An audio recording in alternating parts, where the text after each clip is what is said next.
My name is Melissa Carter, 32 years old, currently living in New York, a city where the lights never dim and the skyscrapers seem to shout to the world just how high humanity can reach. I'm the CEO of a global tech corporation, a position many spend their entire lives dreaming of. It sounds glamorous, I know, but let me be honest. That title has never been enough to fill the void in my heart, the one labeled family. You might think I'm exaggerating, but hear me out. It was a Tuesday afternoon, right in the middle of the Christmas bustle, with jingle bells blaring from every shop on the street, when I got a call. The name flashing on my phone screen made my heart skip a beat. Dad. He never calls during work hours. Oddly, when the phone rang, instead of excitement, I felt a sinking premonition. I picked up, and my father, Robert Carter, spoke in a hesitant, awkward tone. Melissa, honey, about Christmas this year. Just hearing that, I knew nothing good was coming. He'd never started a family conversation with such tension unless he was about to say something that would hurt me. And as I expected, his words cut like tiny knives. Maybe you should come home for New Year's instead of Christmas. Daniel's bringing his new girlfriend to meet us, and your mom thinks it might be a bit awkward, you know. We just want everything to go smoothly. I froze for a few seconds. Yes, you heard that right. Me, a CEO managing thousands of employees across 3 continents, was uninvited from the family Christmas. Why? Because my presence might make my brother's new girlfriend feel overshadowed. It's the kind of irony so absurd that if I told my colleagues, they'd probably burst out laughing, thinking I was pitching a script for an American sitcom. In that moment, I didn't know whether to laugh or cry. My mind flooded with memories. The times I was overlooked at high school speech competitions, taking the bus alone to events while the family cheered for Daniel warming the bench at baseball. Or the day I graduated as valedictorian, receiving a cheap suitcase while Daniel, with his mediocre GPA, got a shiny new Mustang waiting in the driveway. And now, at 32, that same favoritism played out again, just wrapped in a more polished excuse. A daughter who's too successful makes others uncomfortable. I swallowed hard, keeping my voice steady. I understand, Dad. I won't come for Christmas then. Have a great time. On the other end, he let out a sigh of relief, as if a weight had been lifted from his chest. You're such a good girl, Melissa. You always understand. See you in the new year. The call ended. I set the phone down on my walnut desk, staring out the window at the dazzling lights of Manhattan. It felt like someone had just doused me with a bucket of ice water. My eyes stung, but the tears wouldn't come. Instead, a faint smile crept onto my lips, a smile both sardonic and helpless. It's strange how sometimes pain doesn't manifest in sobs but in a chilling silence that makes even yourself shudder. That evening, after everyone at the office had left, I sat alone, surrounded only by the sound of wind whistling through the glass windows. I asked myself, how many times is enough? How much more success do I need before they stop seeing me as a shadow dimming Daniel's light? I knew the answer. Never. To them, I'd always be the one who was too independent, too strong, too successful. Words that should be compliments, but were turned into burdens. Maybe that's why, when booking a flight home, I didn't choose Chicago, where the family house still glowed with Christmas lights, but a quiet spa resort in Vermont. I needed a holiday where no one looked at me like a thorn in their side, a Christmas where I wasn't crossed off the list.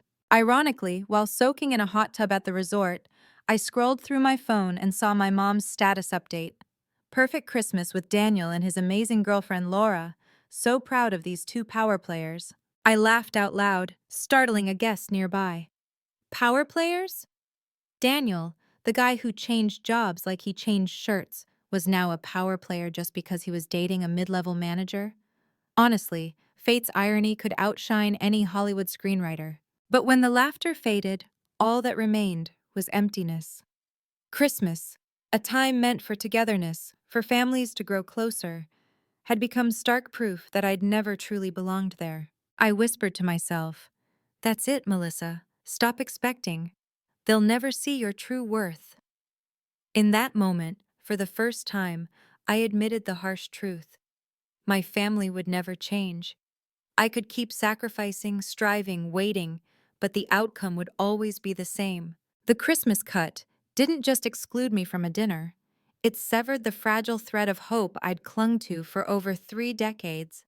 And when a thread snaps, you can't mend it by pretending it never broke. I sipped my red wine, letting its bitterness linger on my tongue, and gazed into the night beyond the glass. Suddenly, I felt a little lighter. Maybe from now on I'd live for myself. No more chasing validation from my parents. No more trying not to outshine anyone. But fate loves its games. Little did I know that 3 months later, I'd be sitting in the company boardroom watching my brother, Daniel Carter, walk in as a job candidate. And in that moment, everything I'd suppressed for 32 years would come flooding into the open. You see, a global CEO can be banned from her own family's table simply for being too successful. Sometimes reality is more bitter than fiction.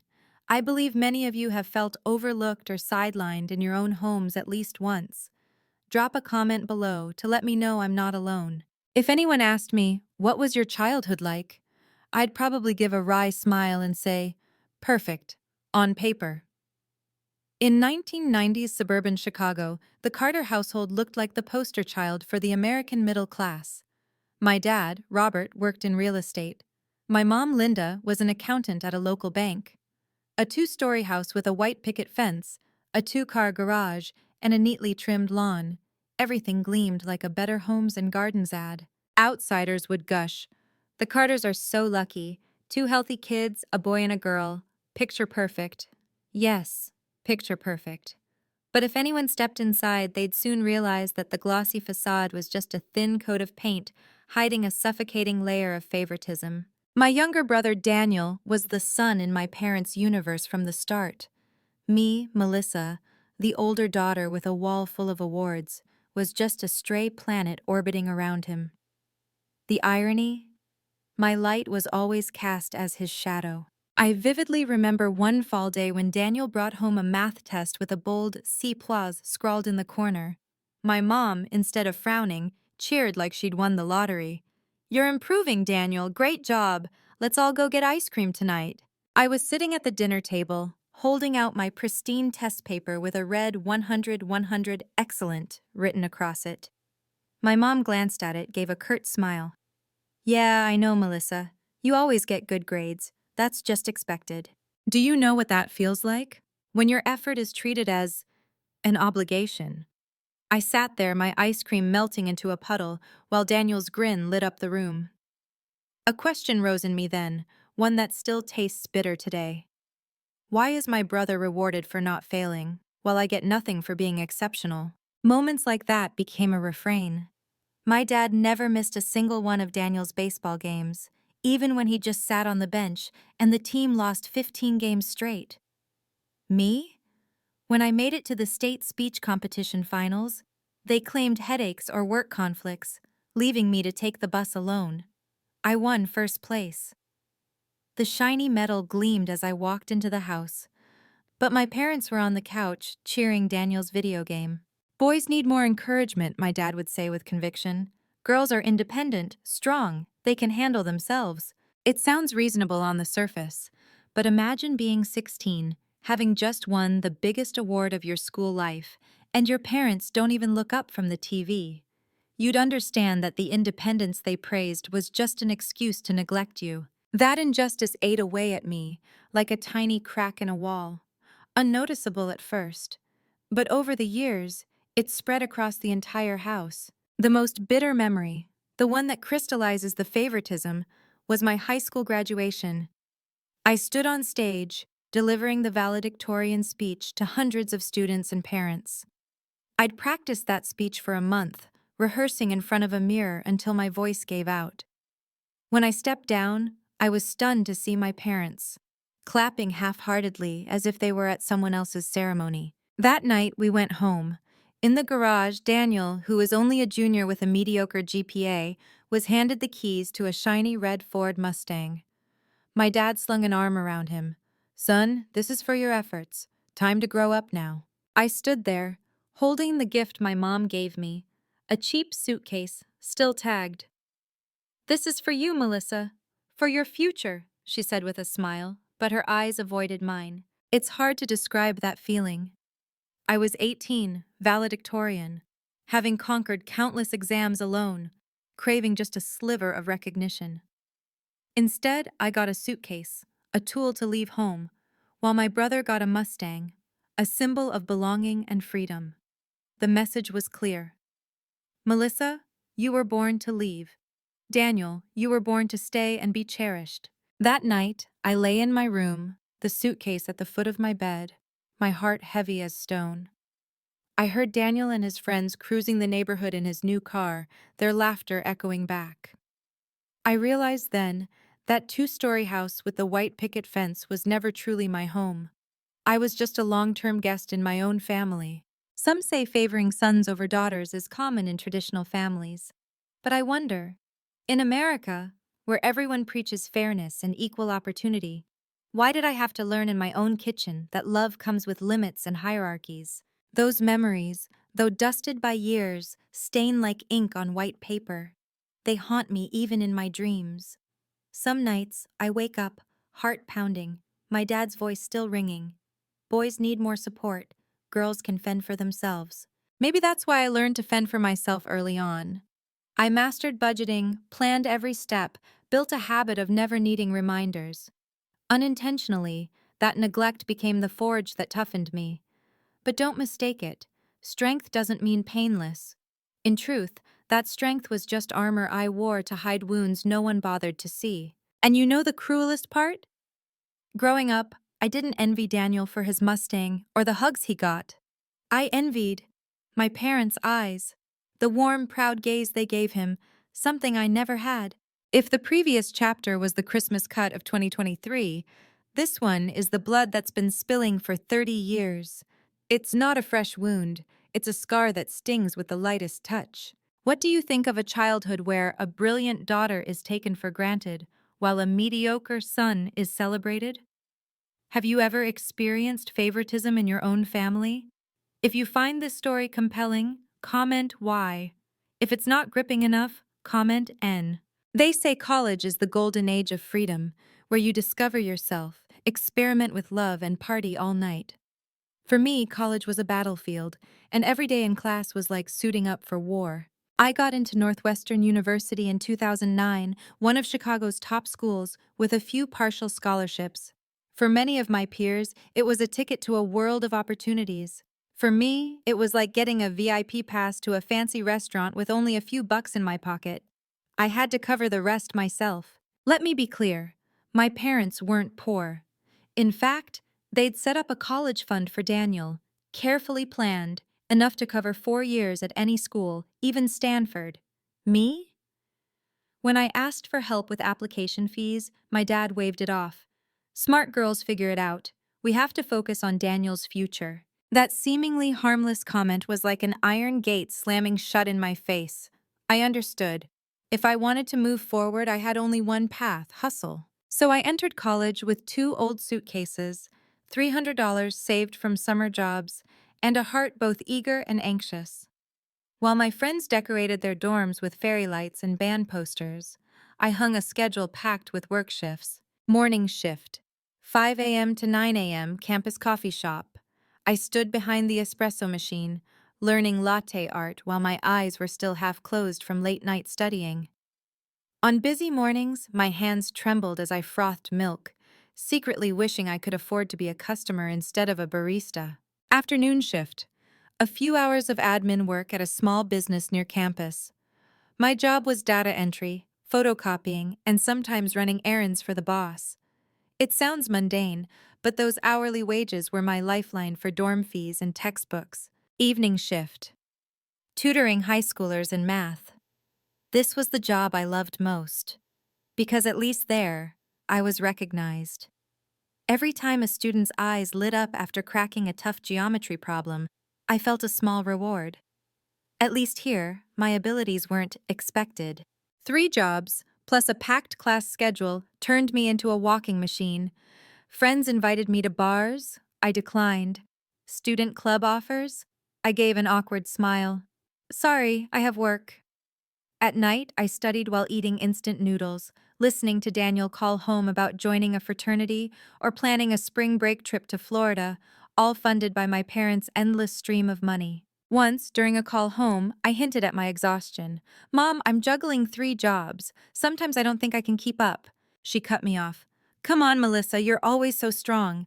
Daniel's more fragile, you know. Boys don't bounce back from failure as easily." I bit my lip. So my endurance just made it easier for them to ignore me. Isn't that bitter?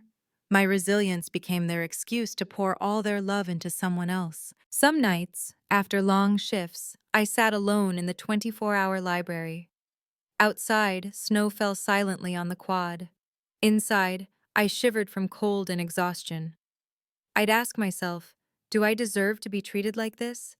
Is being capable a crime? But every morning I slung on my backpack and stepped out, because if I fell, no one would catch me. I didn't have that privilege. For 4 years, I spun like a top. But those brutal days taught me iron discipline, resourcefulness, and a quiet belief. If I survived this, no challenge out there could break me. In 2013, I stood on stage, receiving my degree in business and computer science. Looking at the parents section, I saw my dad yawning, my mom scrolling her phone, and Daniel, not even there. Yet inside me, a silent explosion. I did it. Not with favors, not with anyone's money, but with my own 2 hands. Still, that moment was overshadowed. After the ceremony, as I approached my parents, my mom only asked, "Melissa, have you met anyone interesting? A guy with potential, maybe?" My dad shook his head. "Computer science? I still don't get why you didn't pick something stable, like teaching." There it was, 4 years of grueling work, reduced to 2 indifferent questions and a frown. In a Hollywood movie, this scene would cut to fireworks and triumphant music. In real life, there was only the sound of dragging flip-flops and their backs turning to catch Daniel's baseball game. On the way back to my dorm, I laughed, a laugh both sardonic and sad. I realized I'd never win the game of earning my parents' validation, but I'd won a different game, survival and rising above. And that was the one that mattered. Because the harshness of Northwestern forged the Melissa you see today, a woman who can run a tech empire, who doesn't fear sleepless nights, who knows, no one hands you power, you take it. They say when you graduate college, new doors open. For me, that door creaked like rusty hinges, leading to a cramped Manhattan office with an outdated computer and a squeaky swivel chair. In 2013, I entered the workforce with an honors degree and a naive belief that my 4 years of grind would finally pay off. Reality slapped me awake. My starting salary at a small tech company barely covered a tiny apartment, with just enough left for instant noodles every night. The company was called Brightwave Solutions, a name that sounded like it was about to revolutionize the world. But in truth, it was a struggling startup squeezed into an old midtown building. We had fewer than 30 employees, each juggling 3 or 4 roles. I was hired as a junior analyst, but on day one, I was testing software, writing reports, and brewing coffee when the machine broke. At first, I felt humiliated, but once again, my survival instinct kicked in. "It's fine, Melissa. Do it all and find opportunity in this mess." And I was right. Long days at Brightwave turned into sleepless nights. While colleagues left at 6 p.m., I stayed glued to my screen. When the building security guard did his 11 p.m. rounds, I was still typing away at data checks. Once I fell asleep at my desk, and my boss found me in the morning. He didn't scold me, just smirked. "Trying to prove something, kid?" That comment, instead of embarrassing me, became fuel. I did want to prove something, not to him, not to my coworkers, but to myself. And maybe, deep down, to my parents who still thought tech jobs were just typing nonsense. The opportunity came one Friday night. The company was grappling with a messy software production process, bleeding millions annually. Managers argued for months with no solution. I, a newbie, spotted a flaw in the testing system. I redrew the entire process, proposing changes to data storage and resource allocation. I sent an email to my boss at 2 a.m., not expecting a reply. But Monday morning, he called me into the boardroom. "This idea," he said, "could save us a fortune. You sure about it? I swallowed hard, heart pounding. I'm sure if I'm wrong, I'll take the blame. 3 months later, the solution was implemented. Result: the company saved nearly $5 million a year, and I, the nobody employee, was promoted to team lead, a role that usually takes 5 years to reach. If you want to hear more stories and struggles like mine and relate to them, you can check out my previous videos on this channel. That night, I walked alone through Times Square, neon lights reflecting off the glass towers. I laughed, remembering how I'd counted pennies at Northwestern to buy textbooks. Funny how the girl once taken for granted had just saved a company from losses. From team lead, I kept climbing. I learned to manage people, from cocky engineers to nervous new hires. I realized technical skills are only half the game, psychology matters more. And those years of being overlooked in my family taught me how to read people: who needs listening, who needs pushing, who just needs a nod of recognition. In 2016, at 25, I was named Director of Product Development, the youngest in company history. I got my own office, a new leather chair, and most importantly, a voice that carried weight. But if you think my parents were proud, you're dead wrong. When I called to share the news, my dad snorted. Director, huh? Still just working on computers, right? When are you going to think about settling down, getting married, having kids like normal people? My mom chimed in, syrupy sweet. Melissa, you're so successful. Aren't you worried it'll scare men off? Men don't like women who are too strong. I went silent. A sarcastic thought crossed my mind. If a man feels threatened by my success, that's his problem, not mine. But I didn't bother saying it. I was used to my achievements being shrunk into an excuse to question my personal life. Hanging up, I looked around my sleek office. Outside the glass, New York buzzed, relentless, like the world was sprinting. I knew I was in the right place, and I knew the gap between me and my family was growing wider. The paradox is, the more successful I became, the more isolated I felt from my own blood. Everything I achieved only made them more wary, more afraid I'd overshadow their golden boy. Yet deep down, a part of me still hoped that one day my parents would look at me with pride, even just once. That hope was like a flickering candle in the wind. It could go out any moment, but I wasn't brave enough to blow it out myself. And I never expected that when that candle was about to die, an even bigger blow would come. A call from my family, right on Christmas. Once again, I was cut from the celebration, not for any fault, but because I was too successful. They say the peak of your career is a moment of both ecstasy and loneliness. I didn't understand that until a late evening in 2020, sitting in my penthouse overlooking New York's twinkling lights, when I got the fateful call from the board. I was officially appointed CEO of Nexus Zenith Systems at age 30. Let me emphasize, 30. While many of my classmates were still job hopping or debating grad school, I was handed the reins of a multi-billion-dollar global tech giant.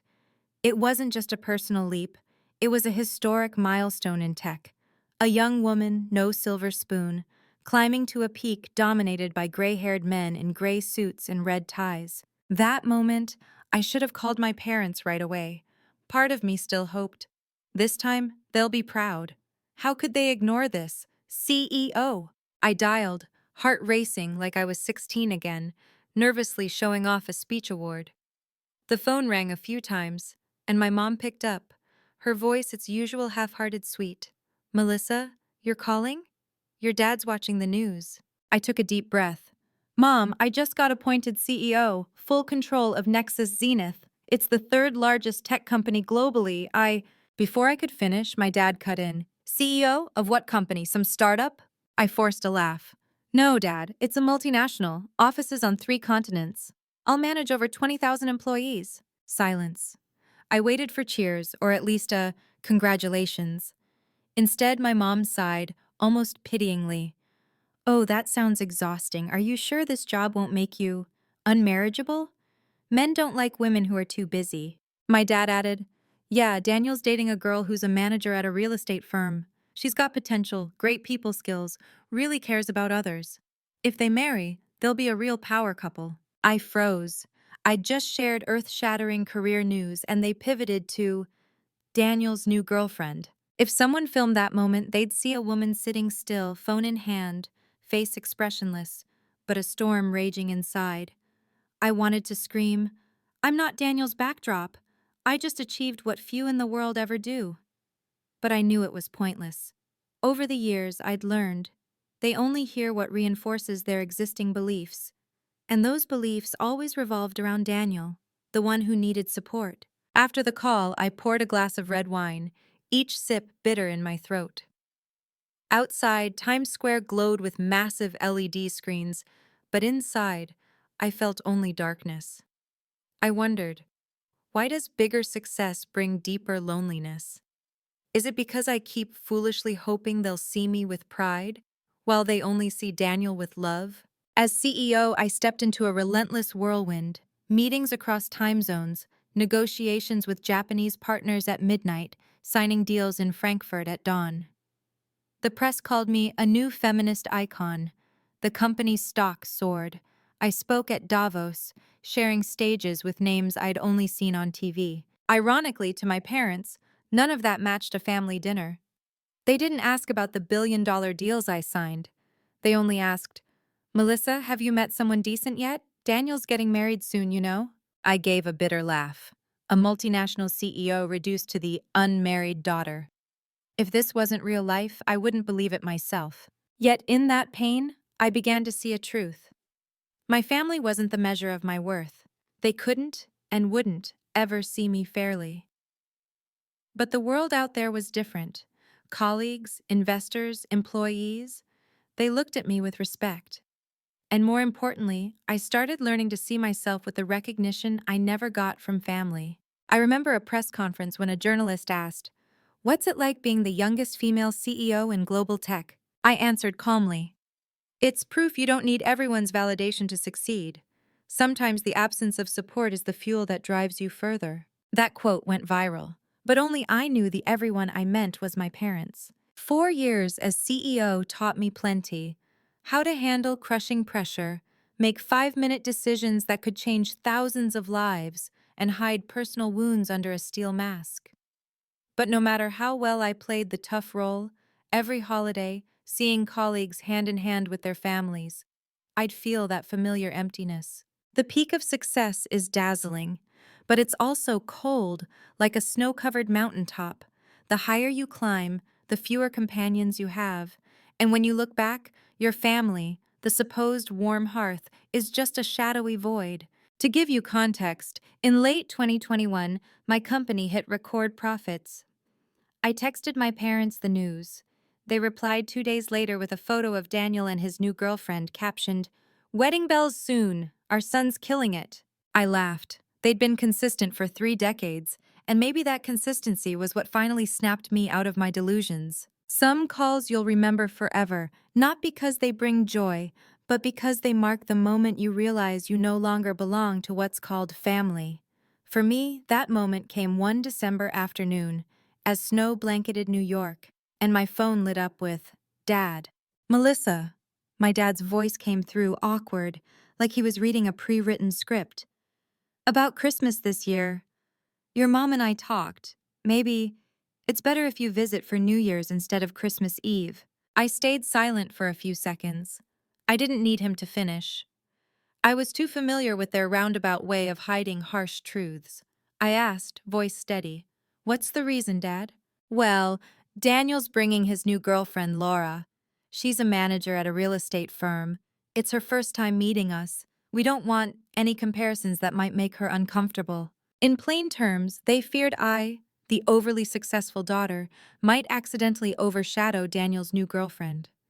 I let out a laugh so faint it chilled even me. It was absurd.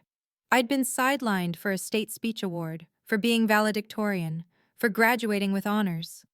Now, as CEO of a multinational, I was still being cut from the list, all to protect my brother's fragile ego and his girlfriend's pride. "I understand," I said, deliberately distant. "Have a Merry Christmas then. I won't come." My dad sighed, so relieved it stung my heart. He was genuinely more at ease without me in the family picture. After the call, I stood by my apartment's glass wall, watching the city's twinkling lights. From childhood to now, I'd always waited for a Christmas where everyone was treated equally, where my success was embraced as naturally as part of the family. But that call severed my last thread of hope. I realized they didn't need me, and maybe they never had. I booked a spa trip to Vermont. Instead of sitting at a table full of fake smiles, I'd soak in a hot tub, letting the steam wash away the bitterness. But the internet proved, once again, it can twist the knife deeper.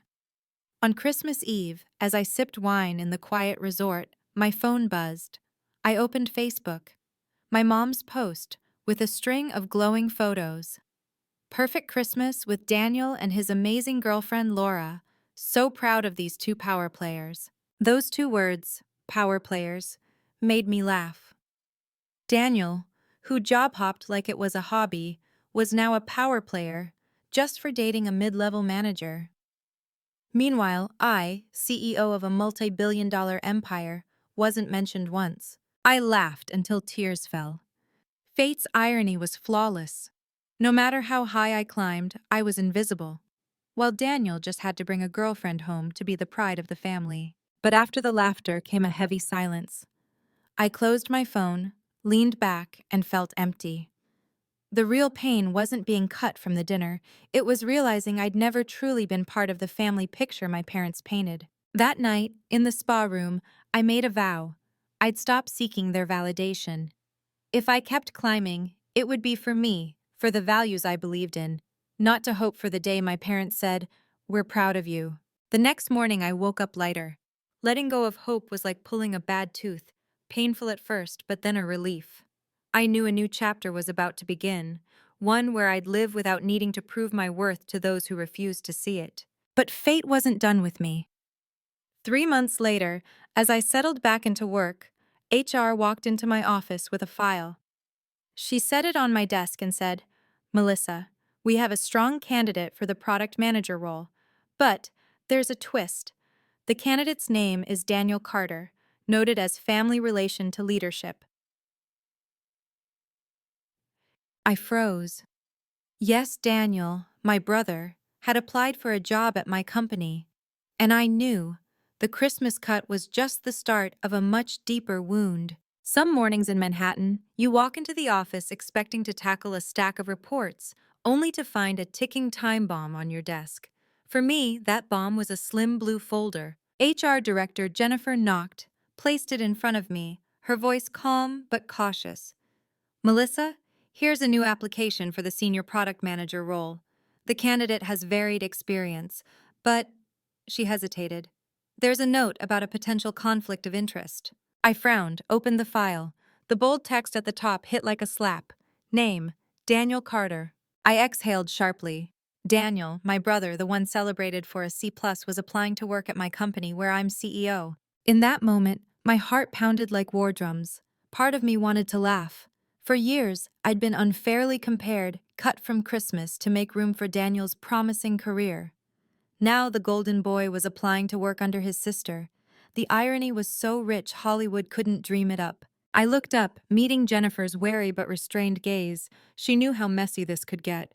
I took a deep breath, speaking slowly. "Thank you, Jennifer. I'll recuse myself from the entire screening process. Handle his application like any other.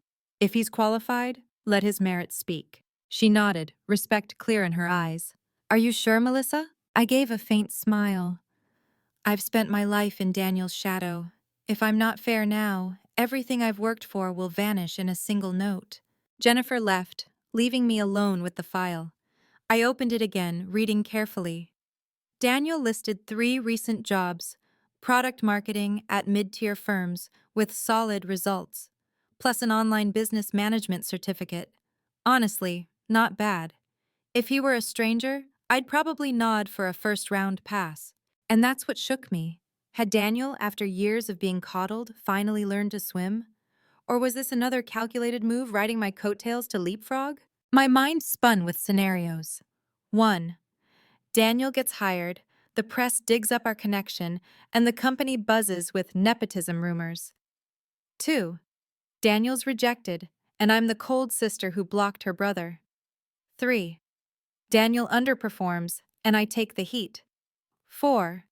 Daniel excels, and my family cheers, now with a new script. Our son's following his sister, just as talented.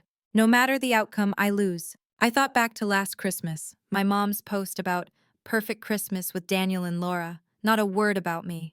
The sting returned sharp. Was this another act? Daniel coming to my company, not to build a career but to steal the frame again, forcing me to share the spotlight? That night, I stayed late in the office. Manhattan outside glowed like daylight, cars gridlocked, horns a chaotic symphony. I stared at the file, telling myself, Melissa, you've spent a lifetime proving you don't need privilege. Now you must prove you won't give it either, not even to your brother. The next day, Jennifer reported Daniel passed the initial interview. Product team managers called him confident, prepared, market savvy. I listened, puzzled. Since when did Daniel know KPIs and product strategy? I pictured him in a crisp shirt, hair gelled, rattling off market share stats, and chuckled. Maybe he'd finally discovered Wikipedia. But the chuckle faded fast. A strange mix of emotions hit. Pride laced with fear. Pride because maybe Daniel was growing up. Fear because if he succeeded, I'd be dragged back into the comparison cycle, this time in the one place I thought I controlled. In the following days, Daniel kept advancing. Jennifer updated me. This candidate's impressive, getting strong feedback. I said nothing, just nodded. But each word pricked like a needle through the armor I'd built over years. One night, I called Zoe, my only friend who knows my family drama. When I told her, she burst out laughing. The global CEO and her brother applies to her company? Melissa, your life is a soap opera. I sighed. Zoe, I'm not scared about the company. I'm scared of myself. Scared that part of me wants Daniel to succeed, to prove my sacrifices weren't for nothing. But also scared that if he does, I'll be pushed out of the picture again, like always. Zoe went quiet, then said, maybe this isn't just a test for Daniel. It's your biggest test. Can you let go of needing your family's validation and be the CEO you are, fair, transparent, even when it's your brother? Her words stunned me. She was right. This wasn't just personal anymore. It was fate forcing me to face myself. They say some moments make time stand still. For me, it was when the boardroom door swung open, and Daniel, my brother, walked in, oblivious that the woman at the head of the table was the sister he'd once dismissed, the one always placed beneath his golden glow by our parents. I'll never forget his eyes, first confident, then shocked, then panicked, and finally a comical awkwardness. Daniel froze, his leather briefcase nearly slipping from his hand. Melissa, sis, he stammered, eyes wide. I crossed my arms, keeping the calm a CEO needs. Good afternoon, Mr. Carter. Please take a seat. The Mr. Carter hit the wooden table like a thin blade, slicing through any sister-brother card he might have tried to play. His lips twitched, clearly searching for a response. He squinted, probably thinking, what's this game? But I didn't give him time. As stated, this is the final interview for the product manager role. I'll lead most of it, alongside the marketing director. Please start by introducing yourself. Daniel swallowed hard, regaining some composure. I'm Daniel Carter. I have 3 years of experience in product marketing. I've led several campaigns and believe I can connect with customers and build brands. He spoke more smoothly than I expected. Part of me was surprised. Maybe Daniel had learned something in the years I was too busy to notice. But I kept my tone neutral. Thank you, Mr. Carter. Now I'd like you to analyze a specific case. Suppose we're launching a new product in a market with 3 strong competitors. How would you build the strategy? Daniel gave a nervous smile, then launched into a spiel about building relationships, personal charisma, and brand trust. I listened, hearing only empty buzzwords, straight out of a textbook. I cut in. Be specific. How would you allocate the budget? Which channels would you prioritize? What metrics would you track? He faltered. I'd be flexible. I'm good at adapting, and customers usually like me. I smirked faintly. Customers like me, a line that might work for getting a date at a bar, but not for convincing a global corporation to invest millions. The marketing director glanced at me, as if asking, should we stop? I nodded slightly to continue. I wanted to see how far Daniel could go. Half an hour later, he was sweating. His initial confidence crumbled. He started looking at me, not as a CEO, but as his sister. Each time I pressed harder, his eyes pleaded, "Ease up! We're family." But I didn't. I couldn't. I'd spent my life proving I had no privilege. If I went easy now, all that effort would collapse in a single note. When the interview ended, the marketing director left, leaving me and Daniel alone. He slumped into the chair, face flushed. I can't believe this. You've been CEO all this time and hid it from the family?" I looked him in the eye. "Daniel, when have you or mom and dad ever cared about my work? Every time I tried to share, you all pivoted to you. Eventually I learned silence is better." He snapped, "But we're family. Family helps each other. I need this job. Why can't you put in a good word?" I saw it in his eyes, a strange mix of anger, shame, and desperation. I sighed, voice still calm. "Don't you get why I have to stay fair? If I pull strings, any success you have will always be because of me, and all my achievements will be questioned. That's not fair to either of us." He stood, clutching his briefcase. "So that's it. You hid this for years and now you're turning your back on me. You always thought you were better, smarter. Let's see what mom and dad say when they hear the truth." I watched him storm out, the door slamming, leaving a heavy silence. Part of me wanted to collapse, to cry like a child forced to cut ties. But another part, the one forged in countless lonely nights at Northwestern, in endless hours of grinding work, sat still, calm, like stone. I knew the real storm was coming. Daniel wouldn't keep this quiet, and my parents, who once cut me from Christmas, would come to me, not to say congratulations, but to ask, "Why won't you help your brother?" Once again, I'd be caught between two roles, the fair CEO and the daughter always deemed too independent for love. Some days, you step out of the shower, hair still wet, robe loosely draped, when the doorbell rings like someone's trying to break into your apartment. I thought it was an emergency, but opening the door, I saw my parents standing there, panting like they'd climbed a mountain. In that moment, I knew. The storm I'd braced for had arrived. "Melissa, you live here?" My mom, Linda, gasped, eyes wide as she took in the high ceilings, floor-to-ceiling windows, and New York's glittering skyline at my feet. My dad, Robert, said nothing, just walked in, his eyes scanning like he was appraising the furniture. "Penthouse, huh? Gotta be 8 figures at least." I stepped aside, offering a polite smile. "Come in, make yourselves at home." The sarcasm sadly went over their heads. My mom sat on the white leather sofa, fingers grazing it like she was testing the material. My dad marched to the window, hands on hips, staring at Central Park in the distance. A strange silence hung until my mom spoke, her voice overly sweet. "Honey, Daniel told us about the interview. What a surprise. You're a CEO, and we had no idea." I sipped my tea, calm. "I didn't hide it, it's just, every time I tried to share, you didn't care." The air froze. My dad cleared his throat, shifting to a serious tone. "Melissa, you're talented, very talented. But Daniel needs a chance too. You know him. He doesn't succeed easily. If you could pull some strings, give him a stable role." I set my teacup down, the faint clink like a period. "I can't. The hiring process has to be fair. Especially because he's Daniel, I can't show favoritism." My mom grabbed my hand, eyes pleading. "Melissa, please think again. He's your brother. Family lifts each other up. If you don't help in tough times, what's blood for?" I looked into her eyes, steady. "Blood doesn't mean privilege. He's had enough favoritism. It's time he stands on his own." My dad spun around, voice sharp.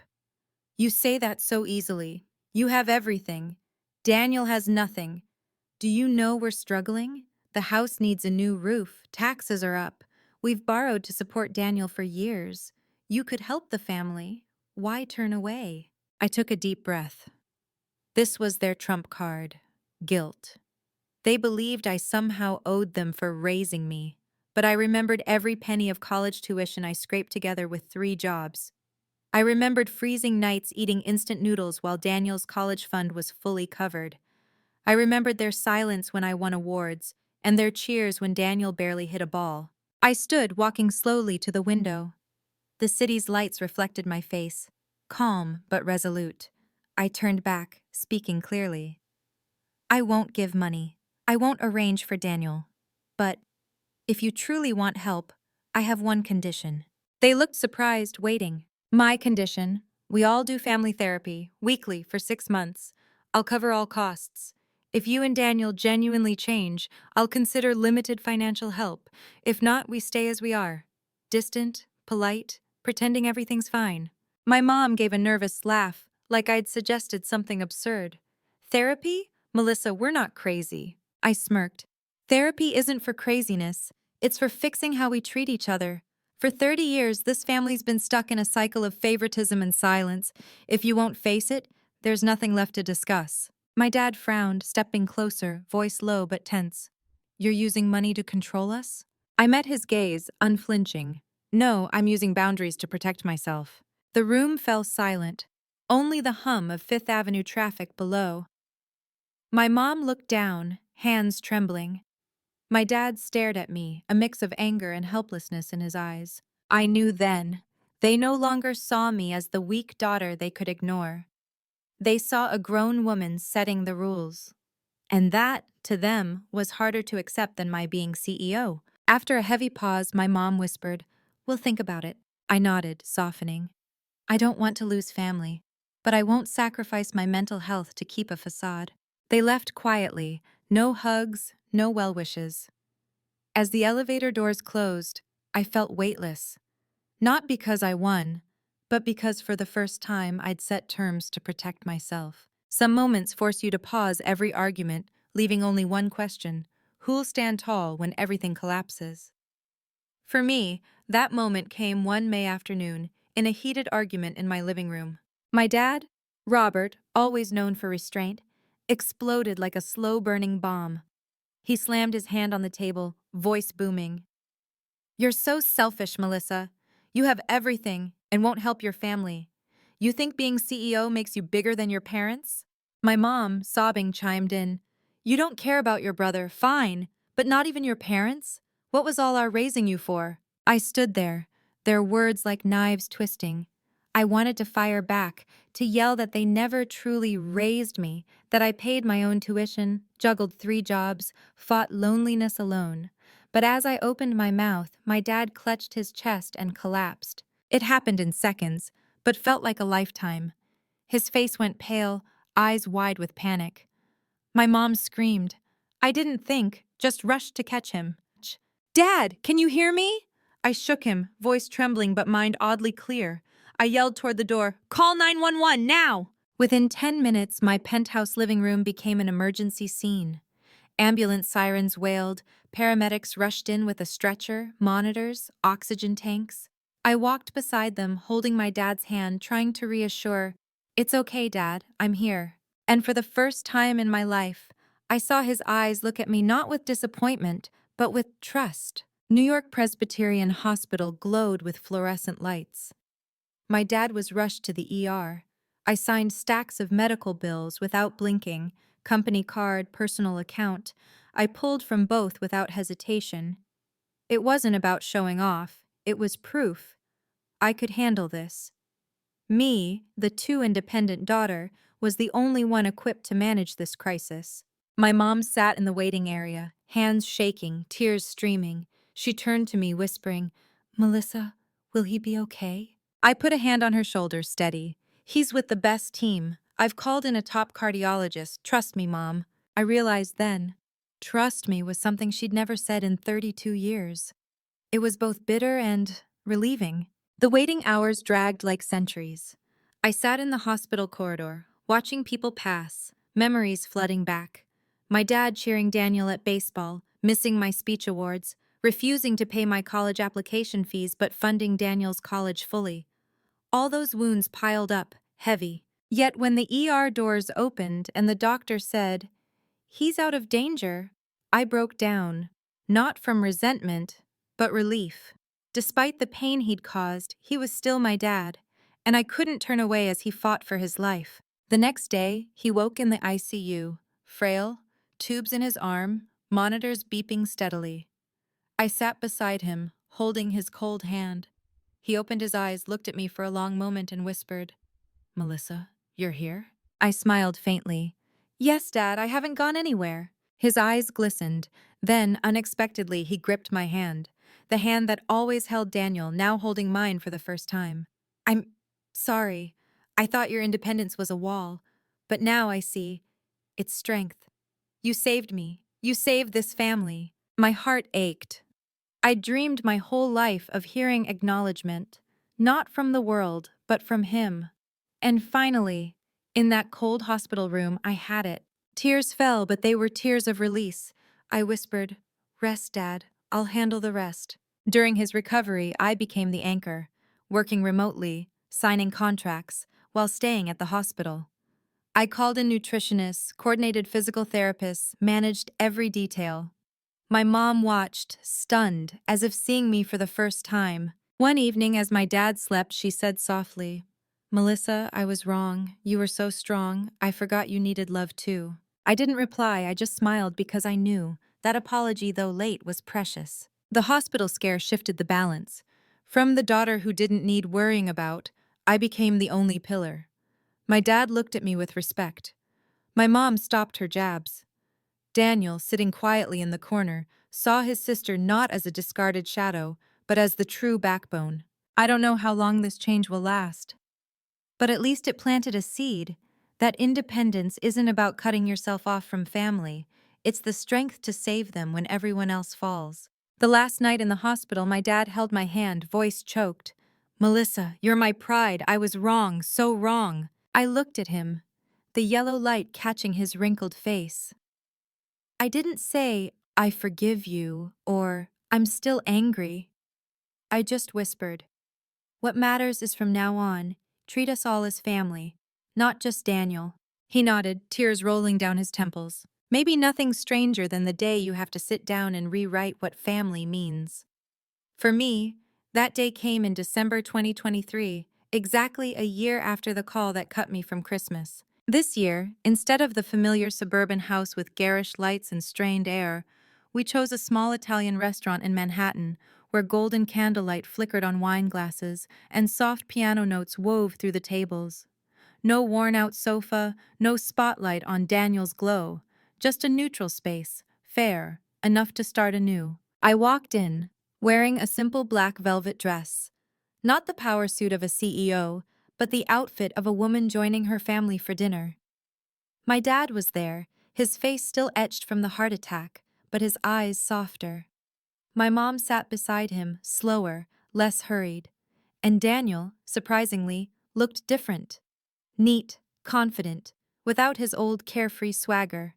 "Melissa!" my mom called, voice trembling, as if afraid I wouldn't respond. I smiled, nodding gently. We sat around a round table, bruschetta served crisp. A year ago, I'd been alone in a spa, sipping wine, staring at my mom's "Perfect Christmas with Daniel and Laura" post. Tonight, I sat here, with my parents and brother, and didn't feel like an outsider anymore. Daniel started talking about his new job, designing user experiences for an education software company. It wasn't glamorous, but I saw a real spark in his eyes. He described a project helping disabled students access lessons more easily. I went quiet. For the first time, I heard my brother talk about something beyond himself, about value. And I realized, maybe that interview with me, the shock of learning his sister was CEO, and our dad's hospital scare had forced him to rethink his life. My dad listened silently, then patted Daniel's shoulder. "Good job, son. I'm proud." But then he turned to me, eyes deliberate. "And I'm proud of you too, Melissa. Better late than never." That sentence made the dinner brighter. I smiled, not the bitter smirk of past years, but a real smile. Over wine, my mom suddenly said, "Melissa, I'm sorry. All these years I thought your strength meant you didn't need love, but I forgot everyone needs a hug." I set my glass down, took her hand. "Mom, I don't need a perfect apology. I just need truth. And tonight I see you being true." The table fell silent. I looked at them, Dad, Mom, brother, and realized none of us are perfect. But tonight we weren't pretending anymore. I'm not naive enough to think one dinner erases 30 years of favoritism. My parents will still fumble, Daniel might still slack off sometimes, but the difference is, this time, they looked at me, not through a lens of comparison, but as a person with her own place. And most importantly, I no longer needed their validation to feel worthy. I'd validated myself long ago. As tiramisu was served, I looked around. Outside, snow dusted Manhattan's rooftops. A year ago, I thought I'd be forever alone, that family was an endless war. Turns out what I needed wasn't victory, it was boundaries. Setting those boundaries, refusing to give money, demanding therapy, staying fair with Daniel, kept me from being sucked back into the old cycle. And only when I stood firm did they start to change. Forgiveness isn't erasing wrongs, it's accepting others' flaws while keeping your own safe space. At the end of dinner, my dad raised his glass, eyes lingering on me. This Christmas is different. No one's crossed off, no one's left out of the picture. I hope from now on you'll always be at this table, Melissa. I clinked glasses with him, smiling. I'll be here, but not because you need me. I'm here because I choose to be. It wasn't defiance, it was a declaration. I'm here with family, but I won't lose myself. That night, stepping out of the restaurant, the cold wind hit as I wrapped my scarf tighter, feeling a strange warmth inside. I knew the journey wasn't over. There'd be more arguments, more disappointments, but now I had the calm to face them. I'd found peace, not in my parents' eyes, but in my own heart. After everything, my journey isn't just about success or failure.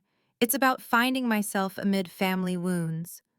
I've learned the most precious validation doesn't come from parents or kin, but from your own heart. We can choose forgiveness, but forgiveness doesn't mean unconditional endurance. We can keep family, but not at the cost of ourselves. Boundaries and love, seemingly opposites, are the two pieces that build a healthy home. If you've ever felt overlooked, ever craved a proud word from family that never came, remember, your worth isn't in their eyes, but in how you face yourself. And sometimes, your steadfastness is what forces others to change. Thank you for listening to my story. If it gave you a new perspective, please hit like, leave a comment, and subscribe to join me on this journey of exploring stories about family, love, and growth.